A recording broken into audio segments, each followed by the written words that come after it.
So hi guys, welcome to my channel. Ngayon nga magdi-dinner date kami ng asawa ko at isa-celebrate nga namin ang aming mansari.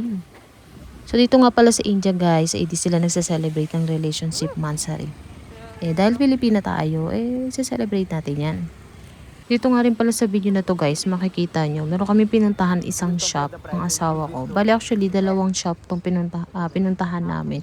Pero yung isang shop, hindi na kami nag-video. Gawa nga ayaw nitong asawa ko. Baka nga daw magalit yung owner ng shop. So yun nga guys, bali may naisip nga kasi kami nitong asawa ko na business. Ongoing business pa lang siya, pinag-iisipan pa lang namin siya. So yun, sana mag-work no. So yun nga, alam niyo ba itong asawa ko napaka-business minded. Ang dami niya naiisip na business. So after nga nito guys, diretso na sana kami nito ng asawa ko sa may restaurant kung saan kami magde-date. Bigla pa nga guys nagkaroon ng aberya. Kasi nga mukhang nalimutan pa nga namin itong asawa ko kung saan yung restaurant. Guys, imbis na dinner date, mauwi pa ata sa check-in date. So yun nga, sarado naman pala yung Area 96 restaurant kaya nag-decide na lang kami nito ng asawa ko maghanap ng malapit na restaurant. Tapos nakita nga namin tong restaurant na to. Pero mukhang resto bar. So kaya nag-decide na lang kami ng asawa ko bumalik din sa may Madhuban restaurant. Actually guys, dalawang restaurant yung choices namin itong asawa ko. Yung Area 96 restaurant at yung Madhuban restaurant. Itong Madhuban restaurant guys, bali malapit lang to sa bahay ng asawa ko. 5 minutes walk lang siguro siya. Bali nga guys, pangalawang beses na namin dito ng asawa ko. Yung mga pagkain nila kasi dito guys, isa sobrang sarap. Bali, kahit di naman doon sa may Area 96, sa sarap ng mga pagkain nila. Kaya nga dalawa lang yung choices namin.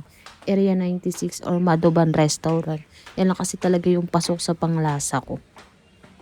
Alam niyo ba guys, sobrang sasarap ng mga pagkain nila dito sa may Madhuban restaurant. Tsaka yung vibe ng restaurant nila dito, parang Forest Eme. Siya maganda dito sa may Madhuban restaurant guys. Hindi siya maingay. Alam niyo kasi ganyan yung mga restaurant nila dito. Parang may mga banda, tas ang iingay. Hindi ko siya bet, diba? Dito kasi sa Madhuban restaurant guys, ano lang siya, parang music lang siya. Tapos pwede mo siyang i-request na pahinaan. Tapos nagpalit nga pala kami ng pwesto dyan ng asawa ko. Gawa nga sabi niya sa akin, may team na siya sa may video. So prepare kasi talaga namin ng asawa ko yung tahimik na resto lang. So para nakakapag-usap kami. So ganito nga rin pala sa kanila sa India guys. Bali sila mismo nagsaserve sa plate nyo nung in-order yung pagkain. So yun nga guys, umorder lang kami dito ng chicken tandoori, butter chicken masala, tapos basmati rice, dalawang roti, tapos nag-request na rin ako sa asawa ko ng parang vegetable dahi. Basta yun. Ito nga pala tong video na to guys, nung 15 pa namin to sinelebrate kasi 15 naman talaga yung mansari namin. Busy lang kasi kami ng asawa ko, sobrang daming ganap.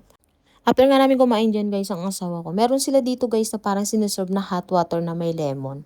Bali tinanong ko yung asawa ko dyan guys. Sabi niya nga pang tanggal daw yan ng parang lansa sa kamay. Or like mantika-mantika. Kasi gumagamit nga sila kasi dito guys ng matatapang na masala. Meron din nga pala yan guys na kasamang parang mouth freshener. Parang nga pala yan guys sa mga pasmadong hininga. So yun lang muna guys. Abangan nyo nga pala guys yung mga next namin mga video. Guys, papalo naman ang page at YouTube channel namin. Thank you!